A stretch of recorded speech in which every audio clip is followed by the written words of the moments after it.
Teja TV news. మన SP గారు చరచంద్ర పవార్ గారు వచ్చిన తర్వాత రోడ్డు భద్రత విషయంలో ప్రమాదాలను తగ్గించే విషయంలో ఎన్నో చర్యలు తీసుకోవడం వల్ల ఏమైందంటే 2024కి తో పోల్చుకుంటే 2025లో 27 మరణాలు తగ్గినాయి అన్నమాట.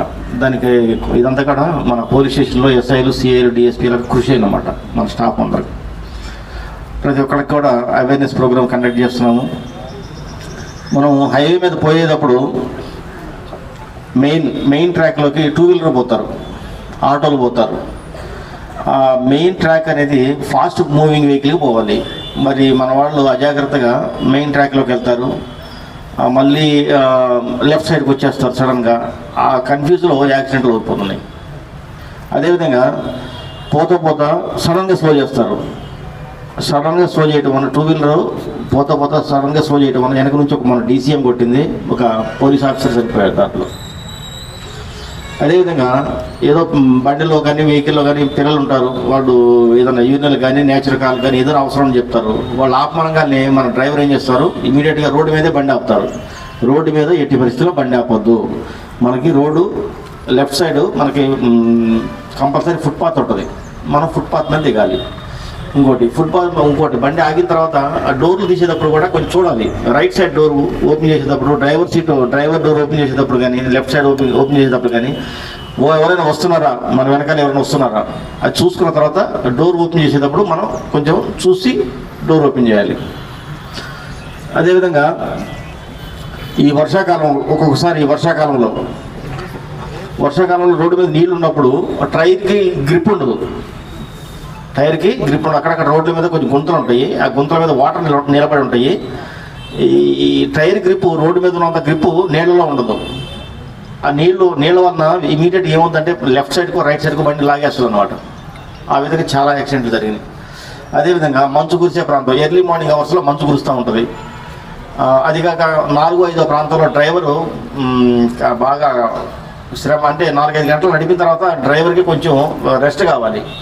ఇంకెంత ఒక అర్ధగంటలో వెళ్ళిపోతాము, హైదరాబాద్కి అవుట్స్కట్స్కి వచ్చేస్తారు, అర్ధగంట వెళ్ళిపోతాం అనే దాంట్లో అదే టైంలో ఎస్పెషల్లీ 4 to 5 ఆ ప్రాంతంలోనే చాలా యాక్సిడెంట్లు జరిగినాయి. అది కూడా మన పోలీస్ ఆఫీసర్స్ ఆ యాక్సిడెంట్లో 4 చనిపోయారు మన యాదాద్రి జిల్లాలో. అంటే చిన్న నిర్లక్ష్యం మన ప్రాణాలు తీసుకుంటుంది. కాబట్టి డ్రైవింగ్లో ఉన్నప్పుడు మాత్రం ఎట్టి పరిస్థితిలో డ్రైవర్ డ్రైవ్ చేస్తున్నప్పుడు పక్క సీట్ అతని వ్యక్తి ఎట్టి పరిస్థితుల్లో నిద్రపోతుంది. ఎవరొకరు డ్రైవర్తో కాస్త మంచిగా మాట్లాడుతూ ఉండాలి. మనం అందరం కనుక రెస్ట్లో నిద్రపోతూ ఉంటే ఇక డ్రైవర్ కూడా కొంచెం ఆటోమేటిక్గా అతను కూడా నిద్రపోయే నిర్లక్ష్యంగా పోయే అవకాశం ఉంటుంది. కాబట్టి కంపల్సరీ ఒకళ్ళు బండిలో కూర్చున్న వాళ్ళు అబ్జర్వేషన్ చూస్తూ ఉండాలి, డ్రైవర్ ఎట్లా నడుపుతున్నాడు. ఒక్కొక్కసారి మనం పర్సనల్ డ్రైవర్ని ఎంగేజ్ చేసుకుంటాం, వాళ్ళు ఏదో అర్జెంటుగా కుదరక ఏదో చేసుకుంటాం. మరి అతను తాగి ఉన్నాడా లేదా అది కూడా చూసుకోవాలి. మనం తాగి ఎట్టి పరిస్థితుల్లో బండి నడిపియద్దు, ఓవర్టేకింగ్ చేయొద్దు. అదేవిధంగా యూటర్న్, ఇప్పుడు విలేజ్ ప్రాంతాల్లో చిన్న బళ్ళు వేసుకుంటారు, టీవీఎస్ 50 అని ఉంటాయి కదా. వాళ్ళు విలేజ్లోనే ఎట్లా నడిపిస్తారో హైవే నుంచి సడన్గా రైట్ తీసుకుంటారు. ఈ హైవే మీద పోయే వాళ్ళు తమిళనాడు, మహారాష్ట్ర, పంజాబ్, ఎక్కడో వేరే రాష్ట్ర డ్రైవర్లు ఉంటారు. వాళ్ళకి తెలియదు ఎక్కడ యూటర్న్ ఉంది, ఎక్కడ సెంటర్ మీద గ్యాప్ ఉంది తెలియదు. వాళ్ళు ఎంత 100 meters వేగంలో పోతుంటారు. వీళ్ళు సడన్గా తీసే లోపల బస్సు కంట్రోల్ చేసే పవర్ ఉండదు. కంట్రోల్ చేస్తే బస్సులో ఉన్న వాళ్ళు కానీ పెద్ద వెహికల్ ఉన్న ఇంకా ఎక్కువ డ్యామేజ్ అవుతుంది. ఇక తప్పనిసరి పరిస్థితుల్లో ఒకసారి యాక్సిడెంట్లు అవుతాయి, ఎంత బ్రేక్ వేసినా కూడా. అందువల్ల విలేజ్ పీపుల్కి ఏంటంటే ఈ విలేజ్ నడిపించినట్టుగా హైవే మీదకి వచ్చినప్పుడు కాదు, కొంచెం జాగ్రత్తగా ఉండాలి. హైవే మీద నుంచి అదేవిధంగా విలేజ్ రోడ్డు అప్రోచ్ రోడ్డు ఉంటుంది, హైవేకి అటాచ్ అయ్యేది ఉంటుంది. అది ఎక్కేటప్పుడు కూడా మనం చూసుకోకుండా చూసి ఎక్కాలన్నమాట. మెయిన్ హైవే మీద ఎక్కేటప్పుడు, హైవే నుంచి దిగేటప్పుడు, హైవే నుంచి చిన్న రోడ్డుకి వెళ్ళేటప్పుడు కూడా చాలా జాగ్రత్తగా ఉండాలి. ఆ యూటర్న్ దగ్గర కానీ సెంటర్ మీటింగ్ దగ్గర పిల్లలు, ఇప్పుడు ఫర్ ఎగ్జాంపుల్ ఈ నగరికల్ టౌన్ ఉంది. ఈ నగరికల్ టౌన్ అంతా మార్కెట్ ఏరియా. మరి బస్సులు తిరుగుతుంటాయి, లారీలు తిరుగుతుంటాయి, డీసీఎం తిరుగుతుంటాయి. ఎక్కడ పడితే అక్కడ రోడ్ క్రాస్ చేస్తూ ఉంటారు. అది చాలా డేంజరు. కాస్త లేట్ అవుతుంది, 1 నిమిషం లేట్ అవుతుంది, 5 నిమిషాలు లేట్ అవుతుంది, కానీ మన ప్రాణాలు పోగొట్టుకుంటున్నాం. అందువలన దేవుడిచ్చిన మంచి ఆరోగ్యమైన మన శరీరాన్ని జాగ్రత్తగా కాపాడుకుంటూ 10 కాలాల వరకు పథకాలని చెప్పి మన కోసం బయటికి వెళ్ళిన తర్వాత ఎదురు చూసేవాళ్ళు ఫ్యామిలీ మెంబర్స్, బంధువులు ఉంటారు. వాళ్ళ యొక్క ఆశయాలను నెరవేర్చే విధంగా మన పిల్లల భవిష్యత్తును కూడా మన మీదే ఉంటుంది. కాబట్టి మనందరం కూడా ఎవరికి వాళ్ళు వ్యక్తిగతంగా ప్రతిరోజు ఈ ఈ చర్యలు అనేది ఒక రోజుతో కాదు, ఇది మనం బతికినంత కాలం దాన్ని ఇంప్లిమెంట్ చేయాలి. మనం జీవించినంత కాలం ఇంప్లిమెంట్ చేస్తేనే మనం మంచిగా ఉంటాం. ఓకే, దీన్ని అందరూ కూడా మీ కుటుంబ సభ్యులకు, మీ బంధువులకు, మీ మిత్రులకు అందరూ కూడా చెప్పి దాన్ని ఇంప్లిమెంట్ చేయాలని చెప్పి ఈ ఆశయాన్ని ఎందుకంటే ప్రతిరోజు చూస్తుంటే, పేపర్లో చూస్తుంటే ఎక్కడొకసారి మరణాలు జరిగిపోతున్నాయి. ఇప్పుడు దేవుడు ఇచ్చాడు, దేవుడు తీసుకున్నాడు, కానీ మన చేతుల్లో పోతున్నాయి ప్రాణాలు. అందువలన దాన్ని నివారించే ఉద్దేశంతో మన డీజీపీ గారు ప్రత్యేకంగా ఎలవైన ప్రోగ్రాం పెట్టారు. దాని గురించి మన నకరికల్ మన పోలీసులు మంచి కార్యక్రమం ఏర్పాటు చేశారు. ఈ కార్యక్రమం ఏర్పాటు చేసిన వాళ్ళు మన నకరికల్ సిఐ గారికి, మన డిఎస్పీ గారికి నా అభినందనలు. మీరందరూ కూడా దీన్ని మంచిగా 10 మందికి తెలియజేయాలని కోరుతున్నాను. నమస్కారం, థ్యాంక్ యూ. ఉంటాయి. ఒకటి, మనకు ఓవర్ స్పీడ్గా వెళ్తాము, లేటుగా బయలుదేరుతాము, తొందరగా పోవాలనుకుంటాము. సపోజ్ 10 o'clock మన ఆఫీస్ ఉంటే మనము 9:30కి బయలుదేరాల్సింది 9:40కి అట్లా బయలుదేరుతాం. ఆ 10 minutes కవర్ కావడానికి చాలా స్పీడ్గా పోతాం. ఆ క్రమంలో ప్రమాదం జరిగే అవకాశం ఉంది. అదేవిధంగా డ్రంక్ అండ్ డ్రైవింగ్, మనము మద్యం సేవించి వాహనం నడిపినప్పుడు విచక్షణ కోల్పోయి ఆ బండి పైన మనకు పట్టు కోల్పోతాం. ఆ సందర్భంలో మనం రేస్ చేస్తున్నామా, బ్రేక్ మీద కాలు పెడుతున్నామా, యాక్సిలేటర్ మీద కాలు పెడుతున్నామా అనేది మనము విచక్షణ కోల్పోయే అవకాశం ఉంది. ఆ సందర్భంలో కూడా మనము డ్రంక్ అండ్ డ్రైవ్ ఉన్నప్పుడు ప్రమాదాలు జరుగుతాయి. అదేవిధంగా 2-wheeler నడిపేటప్పుడు మనము హెల్మెట్ ధరించకుండా పోయినప్పుడు, మీ అందరికీ తెలుసు, హెల్మెట్ ఎప్పుడైతే ఉంటుందో, సేఫ్గా ఉంటుందో మన హెడ్ ఇంజురీ నివారించబడుతుంది. కాబట్టి హెల్మెట్ లేనప్పుడు మనము రోడ్ యాక్సిడెంట్ జరిగి కింద పడ్డప్పుడు, సీసీ రోడ్ అయితేనేమి, బీటీ రోడ్ అయితేనేమి, ఆ క్రమంలో హెడ్ దానికి తగిలినప్పుడు హెడ్ ఇంజురీ అయితే చనిపోయే అవకాశం ఉంది. కాబట్టి సీట్ బెల్ట్ ఖచ్చితంగా ధరించాలి. అదేవిధంగా మొబైల్ ఫోన్ డ్రైవింగ్, ప్రతి ఒక్కరూ మొబైల్ ఫోన్ మన బాడీలో ఒక పార్ట్ అయిపోయింది ఈ రోజుల్లో. ప్రతి ఒక్కరు మనం రోడ్డు పైన చూస్తున్నప్పుడు మొబైల్ ఫోన్ తీసుకొని వెళ్ళడము, ఆ ఫోన్ రాగానే ఆన్ చేసుకొని మెడ వంకర పెట్టి నడుపుకుంటూ పోతూనే ఉంటాము. ఆ సందర్భంలో వాహనం పైన మనం కంట్రోల్ తప్పి యాక్సిడెంట్ జరిగి మీ ప్రాణాలు కోల్పోవచ్చు, లేదా ఎదుటి వారికి ఏమైనా జరగవచ్చు. అదేవిధంగా సీట్ బెల్ట్ ధరించాలి ఖచ్చితంగా. మనం కారు కానీ లేదా 4-wheeler నడుపుతున్నప్పుడు సీట్ బెల్ట్ లేకుండా ఉండే క్రమంలో మనం ఒక యాక్సిడెంట్ చూసాము. మా డిపార్ట్మెంట్ హెడ్ కానిస్టేబుల్ వాళ్ళ మిస్సెస్ టీచర్లు పోతున్నప్పుడు ఇదే మన అరవపల్లి లిమిట్స్లో యాక్సిడెంట్ జరిగింది. సీట్ బెల్ట్ పెట్టుకోకపోవడం వల్ల పెట్టుకుని వాళ్ళకు హెడ్ ఇంజురీ అయ్యి చనిపోవడము, పెట్టుకున్న వాళ్ళు సేఫ్గా ఉండడం జరిగింది. కాబట్టి సీట్ బెల్ట్ ఖచ్చితంగా ధరించాలి కారు ఉన్నప్పుడు. అదేవిధంగా ఓవర్లోడింగ్ ఉన్న వాహనాలు ఉన్నప్పుడు వాటిపైన పట్టు కంట్రోల్ తప్పుతుంది. ఓవర్లోడింగ్ ఉండి రైట్ కానీ లెఫ్ట్ కానీ ఎక్కువ ఉన్నప్పుడు వాటిపై కంట్రోల్ తప్పి పల్టీ కొట్టడము, లేదంటే ఎదురు వాహనానికి తగలడము, ఈ క్రమంలో యాక్సిడెంట్ జరుగుతాయి. కాబట్టి ఖచ్చితంగా ఈ 6 కారణాల వల్ల ప్రమాదాలు జరుగుతున్నాయి. Rash and negligent driving. అదేవిధంగా మైనర్ పిల్లలకు కూడా మనము డ్రైవింగ్ ఇస్తుంటారు తల్లిదండ్రులు. చిన్నపిల్లలే కదా అని చెప్పేసి మనకు తెలియకుండా బండి వేసుకొని పోతాడు.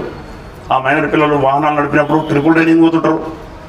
అటువంటి సందర్భంలో డ్రైవింగ్ జరిగినప్పుడు, రైడింగ్ చేసినప్పుడు మోటార్ సైకిళ్ళు ప్రమాదాలు జరిగే అవకాశం ఉంది. జరిగి ప్రాణాలు కోల్పోయే పరిస్థితి ఉంది. కాబట్టి మనము ఖచ్చితంగా ఈ రోడ్ యాక్సిడెంట్ నివారించాలంటే ప్రతి ఒక్కరూ ఖచ్చితంగా సీట్ బెల్ట్ ధరించాలా, హెల్మెట్ పెట్టుకోవాలా. అదేవిధంగా ర్యాష్ అండ్ నెగ్లిజెన్స్ పోకుండా మన కంట్రోల్లో ఉంటట్టు వాహనాన్ని నడపాలి. అదేవిధంగా డ్రంక్ అండ్ డ్రైవింగ్ చేయరాదు, మద్యపానం సేవించి ఏ వాహనాన్ని నడపరాదు. ఇవన్నిటిని కూడా మనము తెలిసి ఉన్నప్పుడు ఖచ్చితంగా రోడ్ యాక్సిడెంట్ నివారించి మనము క్షేమంగా ఇంటికి తిరిగి రాగలుగుతాం. అదే ఉద్దేశంతో మీ అందరిలో డ్రైవర్లకు అవగాహన కలగాలి. అదేవిధంగా పెడస్ట్రియన్స్ కూడా రోడ్ క్రాస్ చేస్తున్నప్పుడు రోడ్డు బోత్ సైడ్స్ చూసి మనం రోడ్ క్రాస్ చేయాలి. ఎందుకంటే మొత్తము వాహనం దగ్గరికి వచ్చేసరికి మనము రోడ్ క్రాస్ చేస్తున్నాం అనుకోండి, వాహనము మనకు స్పీడ్ వస్తుంటుంది, తగిలే అవకాశం ఉంటుంది. ఇప్పుడు డివైడర్ ఉంది, ఆ మీడియం పాయింట్ నుంచి బయటికి వెళ్తున్నప్పుడు చెట్లు ఉంటాయి హైవే పైన, ఆ చెట్ల సందులో నుంచి వస్తున్నప్పుడు సడన్గా వాహనం ఎంత దూరం నుంచి వస్తుంది, ఆ డిస్టెన్స్ వచ్చేలోగా మధ్యలో మనం దాటగలుగుతామా లేదని చూసి దాటాల్సి ఉంటుంది రోడ్ క్రాస్ చేస్తున్నప్పుడు. అదొకటి. అదేవిధంగా డిఫెన్స్ డ్రైవింగ్ అని చెప్పడం జరుగుతుంది సెకండ్ ఫేజ్లో. డిఫెన్స్ డ్రైవింగ్ అంటే మనము డ్రైవింగ్ చేస్తున్నప్పుడు ఎదుటి వాహనం కూడా వాడు కూడా కంట్రోల్ లేడు అని భావించి మనం ముందుకెళ్ళాలి. ఫర్ ఎగ్జాంపుల్ స్పీడ్గా వస్తున్నప్పుడు మనము ఖచ్చితంగా మన వాహనాన్ని లెఫ్ట్ సైడ్ ఎక్స్ట్రీమ్ తీసుకోవాలి. చాలా వేగంగా వస్తున్నాయి ఆయన, మనం కూడా అదే వేగంగా పోయినామంటే రెండు హిట్ ఇచ్చుకునే అవకాశం ఉంది, యాక్సిడెంట్ అయ్యే అవకాశం ఉంది. డిఫెన్స్ మనం సేవ్ చేసుకుంటూ పోతున్నాం. ఎదురువాడు వచ్చేవాడు వాడు కంట్రోల్ లేడు అని భావించి మనం ముందుకెళ్ళాలి.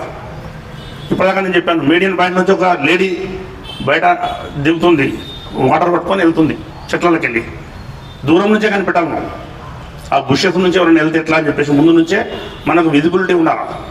విజిబిలిటీ ఉండి ఖచ్చితంగా మనము డిఫెన్స్ క్షేమంగా చేరుకోవాలనే ఉద్దేశంతో మనము మన జ్ఞానేంద్రియాలన్నీ పనిచేస్తూ డ్రైవింగ్ అనేది చిన్నదే అనిపిస్తుంది చూడడానికి, కానీ మన యొక్క కన్నులు, చెవులు, తర్వాత మన మెదడు, అన్ని జ్ఞానేంద్రియాలన్నీ కూడా కంట్రోల్ ఉన్నాయి. కాళ్ళు, చేతులు, స్టీరింగ్ తిప్పడము, యాక్సిలేటరు, బ్రేకు, ఇవన్నీ కూడా కంట్రోల్ ఉన్నప్పుడు మాత్రమే యాక్సిడెంట్లు కావు.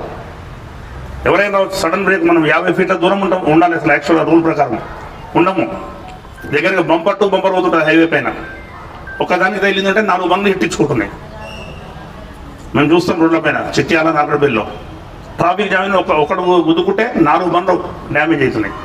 ఎందుకు? డిస్టెన్స్ మెయింటైన్ చేయట్లేదు. ఆ మధ్యలో ఉన్న 5 ఫీట్ల దూరంలోనే ఏదో మాట్లాడుతున్నాం ఫోన్, తక్కువ వాడు బ్రేక్ వేసింది గమనించగా ముందు కుదురుకోవడము, ఆ విధంగా ఒకదానికి ఒకటి గుద్దుకొని డ్యామేజ్ కావడము, యాక్సిడెంట్లో ప్రాణాలు కోల్పోవడం జరుగుతుంది. కాబట్టి ప్రతి ఒక్కరు కూడా డ్రైవింగ్ పట్ల అప్రమత్తంగా ఉండి క్షేమంగా ఉండి మీరు మీ పిల్లలు క్షేమంగా ఉండాలని కోరుకుంటున్నా. ఎందుకంటే అన్నిటికన్నా విలువైంది ప్రాణం, డబ్బులు కాదు. డబ్బులు ఇవ్వాలి పోతే రేపు సంపాదించుకోవచ్చు, భూమి లేకపోతే అమ్ముకొని మళ్ళీ సంపాదించుకోవచ్చు, కానీ ప్రాణం పోతే తిరిగి వస్తుందా? రాదు. కాబట్టి మీ మీద ఆధారపడాలి. కుటుంబ యజమాని చనిపోతే వాళ్ళ బాధ ఎట్లుంటుందో మనం చూస్తుంటాం. చిన్నపిల్లలు ఉంటారు, వాళ్ళు పెద్ద కావాలి, వాళ్ళ భవిష్యత్తు అంతా కూడా తల్లిదండ్రుల మీద ఆధారపడి ఉంటుంది. కుటుంబ పెద్ద తండ్రి చనిపోయింది ఉంటే దిక్కులేని వాళ్ళు అవుతారు. అయినప్పుడు వాళ్ళు అనాథలుగా మిగిలిపోతారు. వాళ్ళందరూ క్షేమంగా ఉండాలంటే మీ కుటుంబం పెద్ద మీరు కాబట్టి క్షేమంగా డ్రైవింగ్ చేస్తూ ఇప్పటిదాకా చెప్పినట్టు డ్రంక్ అండ్ డ్రైవ్ లేకుండా, ఓకే, ఆ తర్వాత ట్రిపుల్ రైడింగ్ లేకుండా, సీట్ బెల్ట్ ధరించి, హెల్మెట్ ధరించి, అన్ని ప్రికాషన్ తీసుకొని మనం పోయినప్పుడు ఏమైనా జరిగితే చెప్పలేము, అంతే కదా. కాబట్టి ప్రతి ఒక్కరు ఈ సూచనలన్నీ పాటించి రోడ్డు ప్రమాదాల నివారణకు కృషి చేయాలని కోరుకుంటున్నా. ఈ కార్యక్రమాన్ని ఏర్పాటు చేసినటువంటి సిఐ గారికి, వారి సిబ్బందికి, పార్టిసిపేట్ చేసిన అందరికీ కూడా ధన్యవాదాలు తెలుపుతూ ముగిస్తున్నాను. అంతా బాగానే ఉంటుంది, ట్రాన్స్పోర్టేషన్ కోసమే మీరు ఉన్నారు. మనం న్యూసెన్స్గా తయారవకూడదు జనాల కోసం, అర్థమైందా? మీరు ఒక ఆటో తీసుకొచ్చి పెడుతున్నారు, ఓకే, వెళ్ళని కూడా పికప్ చేసుకోండి, తీసుకుపోయి డ్రాప్ చేయండి. కానీ ఈ ఆటో ఏదైతే రోడ్డు మీద ఉందో దాని పక్క నుంచి ఇంకో ఆటో పెడుతున్నారు. ఒక మనిషి అన్న తర్వాత మనకు మినిమం కామన్ సెన్స్ అనేది ఉంటుంది. ఏ విధంగా పక్కన ఒక ఆటో ఉంది, మనం రోడ్డు మీద పెడితే మన వెనకాల వచ్చేటోడు మనకి ఇట్టిచ్చే అవకాశం ఉంది, లేదా బైక్ వచ్చేటోడు ఉన్నాడు, తాగేటోడు కూడా బండి నడిపేటోడు ఉంటాడు, చూడనోడు ఉంటాడు, వచ్చి యాక్సిడెంట్ చేస్తే ఇప్పుడు ఫస్ట్ ప్రైమా బేసిక్గా తప్పు పెట్టేది ఎవరిని? ముందు నువ్వు ఎందుకు అక్కడ రోడ్డుకి అడ్డం ఆటో పెట్టామని అంటారు. కానీ వీటి ఎటువంటి ఇష్టం వచ్చి ఇష్టానుసారంగా నడుపుకొచ్చి నా బండి వెనక నుంచి గుద్దినాడని అంటారా? అర్థమైందా? ఆలోచించండి మీరే. ఇక్కడ పెడితే నా బండి ట్రాఫిక్ జామ్ అవుతుంది అనుకున్నప్పుడు కొంచెం ముందు పోయి పక్కకు పెట్టండి, వచ్చే నష్టం ఏం లేదు కదా. ఒకవేళ ప్యాసింజరే కావాలి మీకు, కొంచెం ముందుకు ఉన్న కాడ ఆపుకోండి, ఆపి పికప్ చేసుకోండి, తీసుకుపోయి వాళ్ళు వదిలేటప్పుడు కూడా ఎక్కడ పెట్టి సార్ మాకు ఇక్కడ ఆపిండి అని అంటారు. వాళ్ళు అడిగినంత మాత్రాన ఎమ్మడే అనేది కాదు, కొంచెం ఆడ సేఫ్టీ ఇక్కడ ఇబ్బంది ఏం లేదు. ఆడ దింపితే ఎవరో యాక్సిడెంట్ చేస్తారు, కన్వీన్స్ అయితే మనం ఏం వాళ్ళని సరిదిద్దలేము కదా. అదేవిధంగా మీకు ఆటో డ్రైవరా ప్యాసింజరా అనేది గుర్తుపట్టాలంటే ఇబ్బంది అవుతుంది. ఎవరన్నా ప్యాసింజర్ వచ్చి మిమ్మల్ని అడిగి నేను పలానా దగ్గరికి పోవాలంటే, అంటే మీరు ఒక యూనిఫామ్ షర్ట్ వేసుకున్నారనుకో, అవునే అయినా డ్రైవరు ఈయన అడిగి నేను పలానా దగ్గరికి పోవాలంటే సమాధానం చెప్తాడు అనేది కాన్సెప్ట్ ఉంటుంది. అర్థమైందా?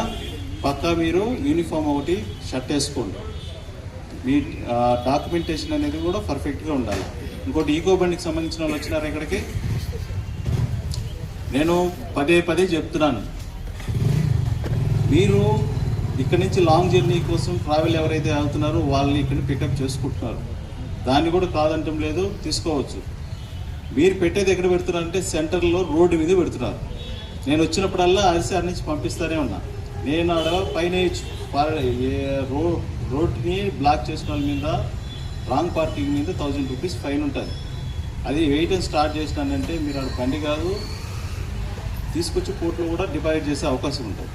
మీకంటూ ఒక ప్లేస్ చెప్పినా నేను, ఎవరికి ఇబ్బంది లేకుండా సైట్ పెట్టుకోండి, పికప్ చేసుకోండి, 1 by 1 వెళ్ళండి, నో ప్రాబ్లం. దాంట్లో మీరు ఒక 20 మంది ఉంటారో 15 మంది ఉంటారో, మీరు ఒక దాన్ని ఏమంటారు, మీకు ఒక సంఘం ఉండొచ్చు, వాళ్ళతో కోఆర్డినేషన్ చేసుకోండి.